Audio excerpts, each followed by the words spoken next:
So good evening, everyone. We continue tonight in chapter 42.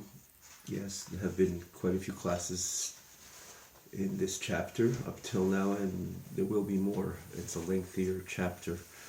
But Bezrat Hashem, we continue. We're holding the first line, page Samach. You can see it in your corresponding English text as well. And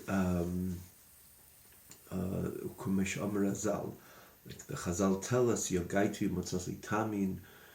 If you toil, and if I toil and I find, believe me, this is a Gemara. The Gemara says if someone comes over to you and tells you that I toiled and I did not find, don't believe him. I did not toil and I did find, you still don't believe him. But if I toiled and I find, Tamin, you may believe him. Because exertion and toil brings results. Interestingly, the Rebbe used to point out that it doesn't say, it says the word umatsasi, it doesn't say a word hisakti. Hisakti means this would mean that it's commensurate to this the effort that I invested. But matsasi means I found, like someone walks in the street, finds a wallet. It's unexpected. Naturally, if it had been at home, in a place where people would not lose their wallets, as an example, in his personal home, his personal domain, but he walked out, he did something, even he wasn't walking to find wallets, as an example, but he just went out of his comfort zone, and right away there's a possibility that he would find something which he never expected to find. This is what the Maimer Chazal was telling us. Yogaiti, you'll place the effort, you'll place the toil, you'll invest with toil and exertion. Not only v'hisakto, not only you'll reach this, which is again based on commensurate to this which you invested in motzasa. You'd find something totally new. In other words, much more than this which you invested to reach this which you're trying to reach. In this case, the yagiyah, to take off those layers which cover over that innate and embedded das and alakus, which we spoke about the previous week, which you could always see the previous class and all the previous classes on this chapter and all the other chapters on the Tanya Online, on this very website, thetanyaonline.com. As I mentioned, always it's easy to follow. Those who are newcomers, it's easy to follow. There's a separate scroll bar for the text and also easy access to all the previous classes. So just to briefly though recap, Alter Rebbe was telling us that everyone has a Moshe within himself, and just like the idea of Yiras Hashem, fear of Hashem by Moshe Rabbeinu, something norm. His rather is the norm by Moshe Rabbeinu is because of his clarity in Elokus, that das in Elokus, which Moshe Rabbeinu represents, the das of Atzilus, as we explained in the previous weeks, and it was so evident throughout all Moshe's tenure of his panim bepanim, that clarity, that transparency he had with Elokus, with God, the divine godliness. We mentioned many times that classic Pesach Sheni incident. Yidden lamented they couldn't bring the Pesach Sheni. Moshe Rabbeinu said, just hold on a moment, let me see what Hashem has to say. It turns back to them. Turns to Hashem. Hashem, not only it was a particular revelation, this becomes one of the 613 mitzvahs which he just extracted from Hashem within moments. And I don't know exactly how long it took, but Im Deveshma turns to them, he establishes the mitzvah. You see Moshe Rabbeinu's, how he was tuned in, sensitive to the divine, with a vast knowledge, not only comprehension and grasp, but more so a knowledge, as we explained a few times, the difference, the message of the Alter Rebbe here with the knowledge in the context of das and elokus, not only chochma and elokus, bina and elokus, but das, the idea that clarity, which a yid has in HaKadosh Baruch Hu, starting from Moshe Rabbeinu, which by Moshe Rabbeinu was obvious, but Moshe Rabbeinu imparts with the das, with every single yid. So every single yid is Lashon Rebbe Nikosa, from nourishing, literally Nikosa is nursing, which means from receiving from Moshe Rabbeinu the das, which is part and parcel of Moshe Rabbeinu. Ultimately, the Yid also has the Yiras Hashem becomes something normal by the Yid, becomes something natural by the Yid. He has clarity in Elokus. He has the ability, he has access to that clarity in Elokus in a way of das, and therefore Vavdeyu Belevav Shalim, with a complete heart, he's able to emote with HaKadosh Baruch Hu, with love and fear. In this case, the Gemara is talking about fear, which becomes normal, so to say, the norm by every single Yid. Kol Beis Yisrael, we pointed out, the Alter Rebbe uses that term also, famous term used in the Rambam, speaks about Kiddush Hashem, Kol Beis Yisrael, men, woman, child, any age, any stage, because it's beyond ages or stages. This is part of the Neshama, the Chelik Kamimah, which is part of HaKadosh Baruch Hu, has as well that program, if you will, that das of Elokus, again, because of Moshe, because of the connection to Moshe Rabbeinu, which Moshe Rabbeinu imparts with every single Yid, that das and Elokus. Hence, because of that das, the Yiras Hashem becomes norm. What's Hashem asking from you, Kim Liyira? Again, it's the norm from you to fear HaKadosh Baruch Hu, similar to the way it's by Moshe Rabbeinu. Again, just encapsulating, as you can see, this Alter brings from this Gemara that Moshe is demanding something from Am Yisrael, which seems not to be so simple. And the Gemara answers yes, but Moshe Rabbeinu was simple. And Alter Rebbe asks, but Moshe Rabbeinu was simple. What is the connection to every single Yid? At the end of the day, the Alter Rebbe is saying every Yid has a Moshe Rabbeinu within him. Again, you can see the previous class. There's no point of just repeating an elaboration. But the Alter Rebbe says, and this is this Yogaiti, the Alter Rebbe says, yes, it's part and parcel who you are, yet because the Neshama is invested in body and animal soul, which obscure, which cover up this transparency in Elokus. And therefore one has to toil, and Alter Rebbe says, in the Lashon Alter Rebbe before, Yigir Rabba Batzuma, a great and intense toil, Kfulam Chubelas, double, quadruple, again, because of the guf, and ultimately the nefesh bahamis, that Rebbe used the lashon guf, which covers up over that transparency, over the eira neshama, the light of the neshama, and therefore we got to take off these layers. We got to make it again transparent, despite the neshama is invested in body. Now, the neshama divested of body, it's normal, but the neshama is invested in body. It's also normal from the perspective of the neshama. Yet the guf, the body, covers up over that nature of the neshama to express itself with that das and Elokus, and one has to toil in order to extract, despite the neshama is invested in body, you have to extract, to extract, there's that great yigia, that exertion to extract the eira neshama, the light and the expression of the neshama in this context of das and Elokus, clarity, transparency in the godly reality. So this, the Alter Rebbe says, you need yigia. And this is what Alter Rebbe says. But when you will mityageya, when you will toil, it's guaranteed matzasi. You will find, and again, not only based on this what you invested, but far more. Okidiksiv, like in the pasuk, we go on. Okidiksiv, like it says in the pasuk, mitvakshen, kesef. Then if you'll search HaKadosh Baruch Hu, or we'll see, tvakshen, no, in other words, to try to find this Yiras Hashem, this fear, this reverence of HaKadosh Baruch Hu, kesef, like silver. And the reason why Tivakshenu, you need to search in the context of silver, because silver is not something that just hangs around. You got to search for it. Like treasures, you'll seek it.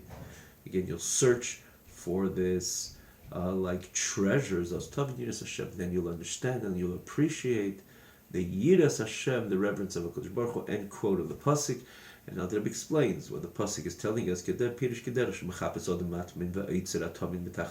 just like someone searches for a treasure which is hidden in the depth of the earth. And how does he do that? That he digs after this treasure with great effort and great intensity. So too one has to dig with great exertion, legales, to reveal the Eitzer Shel Yerushalayim, the treasure of heavenly fear, which is hidden and covered up in the appreciation of the heart of Kol Shel Kol Adam Yisrael, of every single Yid, This is a level which is transcendent of time. And what Al Rebbe is saying is transcendent of time. This is part of the neshama. This is part of who the neshama is. The neshama is obviously transcendent of time, because the neshama is a chelik l'kami mal. It's part of a Kodesh Baruch Hu, just like a Kodesh Baruch Hu. It's not. He's not around based on the limitations or the phenomenon dynamic of time, nor place for that matter.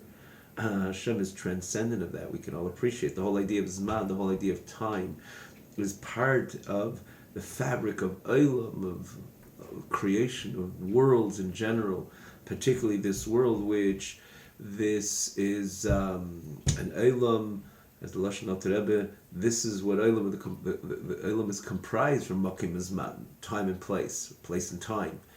Hashem transcends time and place. He's the creator of time and place. And in the words of the Alter Rebbe in Sharich Memuna, the whole idea of time, place, associated with Olam, and again to introduce or to bring in this Gemara, which the Gemara says Olam Lashon Helam Hester. The word Olam itself says it's a cover up over the reality of a Kodesh Baruch Hu. Hashem is beyond Olam, and in this case beyond time, beyond place. Again, time and place is a creation of HaKadosh Baruch Hu. And again, in the words of the Alter Rebbe and Shaykhid B'Muna, that the whole idea of time comes from the world, the attribute of Malchus. From the 10 spheres is only the final sphere. That's where time comes in to the picture. Malchuscha, Malchu, because becomes Malchus Kolilam, the connection to all worlds, which allows worlds in general to be, comes from Malchus. Again, as Alter Rebbe elaborates in Shaykhid B'Muna. It's the Malchus, which is Malchus Kolilamim. And so too, in your Malchus, you find the idea of Zman, time, as the Pasuk says, Hashem Melech, Hashem Malach, Hashem Imlech. The whole phenomenon of past, present, and future is associated rather with Hashem's Malchus. Beyond Malchus, time doesn't exist. Shem Havaya, which generally there in the Lashon Alter Rebbe in Sharich Memuna, even though it has the Shem Hashem has a particular position or it's associated with particular midah within the 10 minutes, but in the overall, the Shem Havaya is in the spirit of all the midas higher than Malchus, and their time doesn't even exist, as the Shem Havaya itself says. Hoya Hoive V'Yekecha. The reason why they was just called Shem Havaya is because Hoya Hoive V'Yekecha, the past, present, and future are one. There is no phenomenon of time nor place. We say Hashem sees. When he gave the Torah, the argument that Hashem knows what's going to go on in the 21st century. Something he knew. Obviously, he knew. He's God, but more so, his knowledge is not because he has dynamic eyes, is able to see through all the stages of all these years. The idea of years are years in time. Hashem is beyond that. Time does not existent in the area where Hashem has formed himself by himself. So it's not like he has this ability to see through many years from the perspective of Hashem. There are no years. So to place, and Hashem is able to see from what's going on in this room or from one side of the world to the other. He sees everything into the smallest nuanced detail. It's not like he has those special eyes. From Hashem, the whole phenomenon of place, Mokim, is a creation from Hashem's, where Hashem is. It doesn't exist, and because it doesn't exist, there's nothing which limits HaKadosh Baruch Hu. He is in the place. Hu mekayim shalelim, ein olam mekayim, but hu mekayim shalelim. It says, and Alter Rebbe is saying that he's getting at over here is that the Yid has a chelik l'kami mal. He has a part of HaKadosh Baruch Hu. His neshama rather is a part of HaKadosh Baruch Hu. His soul is a part of HaKadosh Baruch Hu. And we speak about the Yiras Hashem, the embedded fear of HaKadosh Baruch Hu, is also connected to this core essence of his neshama, which is part of HaKadosh Baruch Hu, which is transcendent of time. In other words, when, for example, think about the Yid, when does the Yid have Yiras Hashem? Yom Kippur, Rosh Hashanah, when he hears it was a great arousal in the community, so he's aroused with Yiras Hashem, and that's when Yiras Hashem comes to the victor. No. Any occurrence which is associated with Zman Mokim, that's not where the Yiras Hashem initiates by the Yid. And even in its highest levels, in its highest source, if you think about Malchus, even the Yid is beyond that. Hence the Yid's Yiras Hashem is beyond, transcendent of time, transcendent of place, transcendent of mokim, transcendent of anything which is associated with Olam, with a world which is comprised in time and place. And what's the Alter Rebbe getting at over here? So there's obviously the virtual dimension of that the Yiddus Hashem is part and parcel of who the Yid is. Fine, granted. It's not limited time and place. It's not there because of a time and place and incident and situation and occurrence and so on. But therefore again, primarily it's looked at something virtuous. It's so part of the neshama, which is a chelik of the kamimal, which is part of a Kodesh Baruch Hu, which transcends man and so on. But what Alter Rebbe is getting over here from the other perspective and point of view, because it's so deep, because it's so metaphysical or transparent, it has a certain abstractness to it. Good, it's part of my neshama, but when I land over here in this world, which is comprised of time and place, and this is my life, which is dependent on and associated with, on a constant basis, time, place, the fabric of world reality. This is where I am. So you want to tell me about something which is transcendent time and place with all its virtue. In the end of the day, what's connection with me over here? Again, as the neshama invests in a body, which is part and parcel of this level of reality, the reality of time and place, which this is where I have to conduct myself based on, with Hashem's dictate, as it comes as it ought to come to fruition via fulfilling the Shulchan Aruch 100% in action and speech and thought. And the action, speech, and thought is all where I am here in this very physical world. So you're telling me something which is part of the core essence of the neshama, so it's wonderful, and therefore it's always there, again, with the virtuous dimension of it. But on the other hand, you got to make it real over here in this realm, not, in other words, so, and how do I do that? So the Alter Rebbe says, this is what we're talking about, that there is a dimension within the neshama. In other words, this Yiddus Hashem within the neshama, from a certain perspective and point of view, it's hidden. Hidden means to say that it's beyond, it's so transparent. To a certain great extent, it has an abstractness to it, and this is the part of this message of it's hidden, the way it's obscured, it's somewhere else. So you ought to dig into that. And just like when a person digs into the ground to find the silver, well, there was here, the treasure, just doesn't dig up, I found it, close up shop, just cover things back up, I know where it is. No, when you look for a treasure, you find the treasure, once you find it, you bring it out. You make it real, extract it, you make it real, you incorporate it into your life if it's a treasure, so now you're living different. As you're eating a bit different, and you're living different, and you're giving more tzedakah, and it changes your reality. It changes everything about you, the way you function as a human being. and because what you did was you connected, you pulled it out of the ground. So you dug, you found it, but then you pull it out of the ground and you incorporate it into your life. So too, it's not enough to know that we have that Yiddus Hashem. That's part of the Helen Behesta. It's part of the Tzafon Umustav. It's part of the Eitzer. In other words, it's part of the treasure being hidden.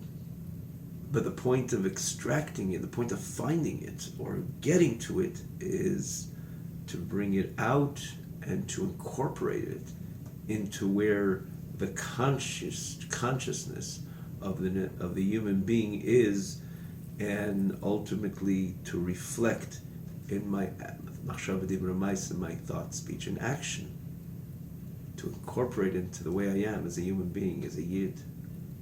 And that's what Alter Rebbe says. In essence, it's l'mayla mi'azman, and that's the yirat tivus hamsuseres. It's a natural, innate yira, fear, but it's hamsuseres. Again, we mentioned many times, something which is innate and natural is not necessarily on the surface, like many times the classic case, a love of a child to a parent or to another family member.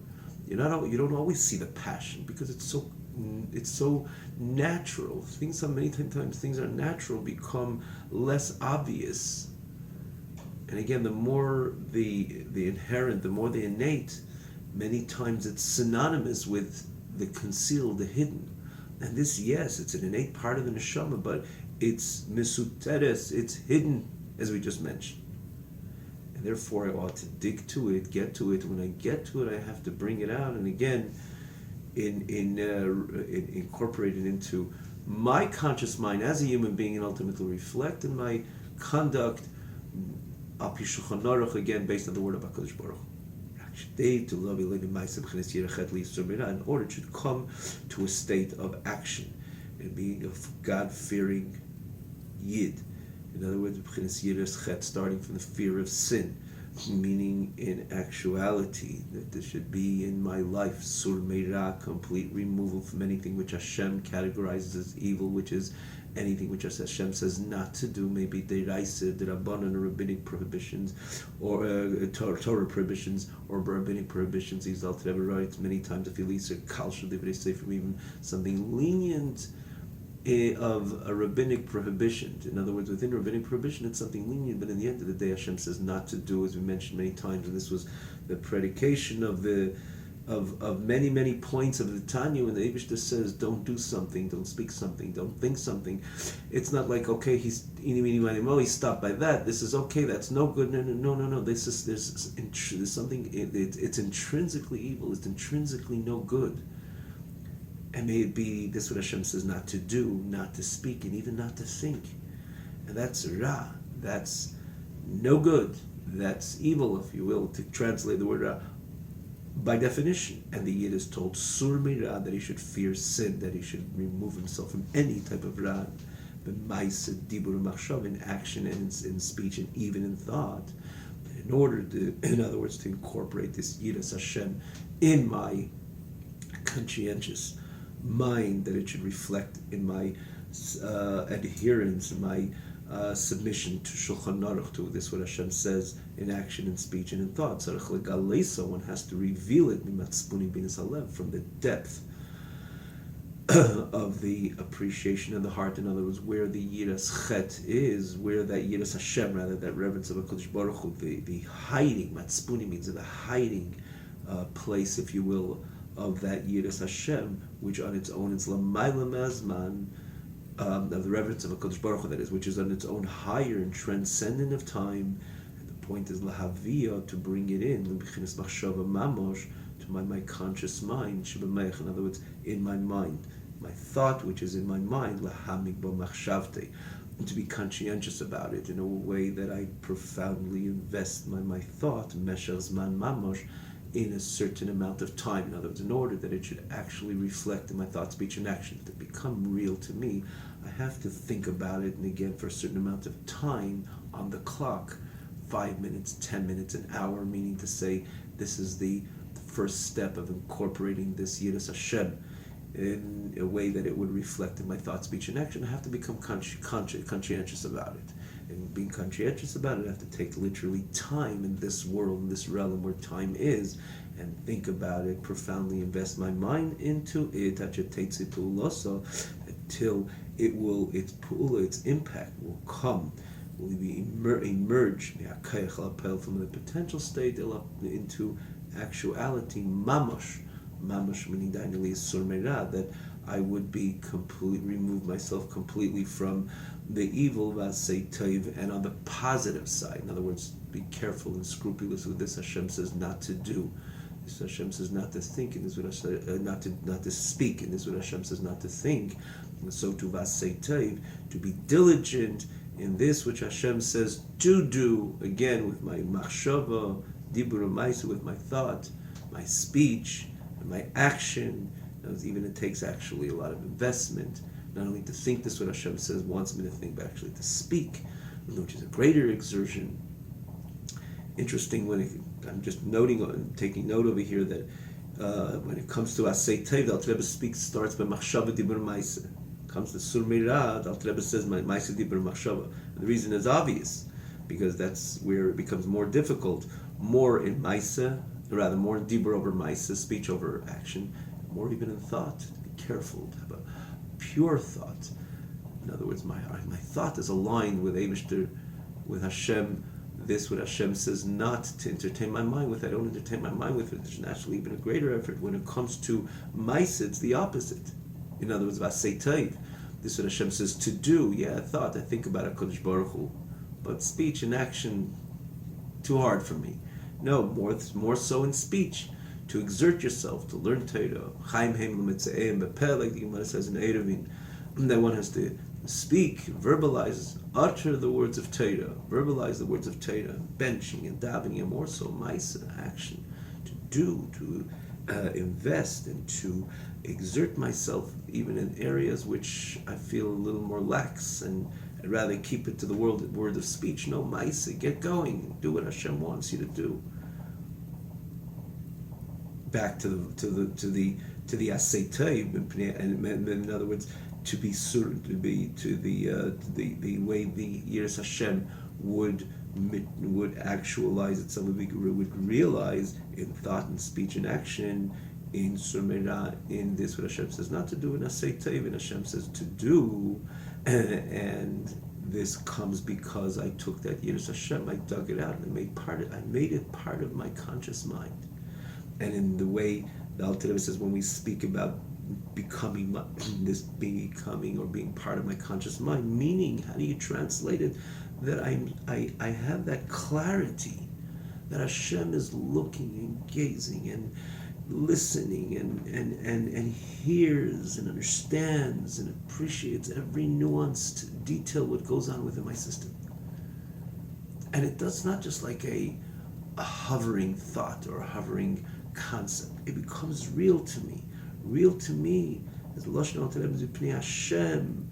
I feel that God, literally, which is Tzeifer Umapid. I feel Hashem, rather, which is Tzeifer Umapid, which is looking, gazing, Mazin Umakshiv. He's listening. He's paying attention to Mavin. He understands and appreciates Kol Maaseiru, all my actions, all his actions. And more so, Hashem examines the intestines and the heart of man. As I'll tell us, look into three things that you will not come to sin. And the Gemara says he's stakel. Means he's staklut, a certain clarity. I'm going to see. What do I see? And what are the three things that I look into in a way that he's staklut, like I look at something which is real. I look at a table. No one has to tell me. Maybe it's a table. It's conceptually a table. Think about it like a table, so you could put down an object and the object won't fall on the floor because perhaps there's a table, or maybe there's a table, or conceptually there's a table. No, it's a table. It's tangibly staklut. I could just see it the way it is. And this in the same fashion that it has an appreciation of a lukus. And again, because he pulled it out from the areas which is a metaph, in other words, which is beyond time and place. But what I did was I pulled it out, like I pull out the treasure and incorporate it into my life. I brought this into my conscious mind that God is so, have such the clarity of God, in other words, because it's supposed to make a difference of the way I think, speak, and do. Maybe in Surmeira and Asei Tov. So I look at my appreciation for God is something so real in this context that Hashem is looking straight at me, and he sees everything I do. He hears everything. He appreciates everything. He knows everything, and the smallest details and nuanced details that which encourages me, and more than encouraging me, which I actually align my thought, speech, and action with Shulchan Aruch, with the way the Eibishter wants me to live as a Yid. And this is what the Pirkei Avos says, he's stakel b'shleish advarim. Look means to say, look the way it is. Look on something like you see anything else which is real to you. That's the Lashon histaklut. What does the Pirkei Avos say? Ayin roya b'ezen shemas. There is an eye which sees, and an ear which hears, and it's chulu means etc. And all your actions are written up in your portfolio in a book, which is again a special portfolio, which is your portfolio, which Hashem is writing every single thought, speech, and action which you think, speak, or do. So that's the end. But the Alter Rebbe is namely saying the Ayin Raya.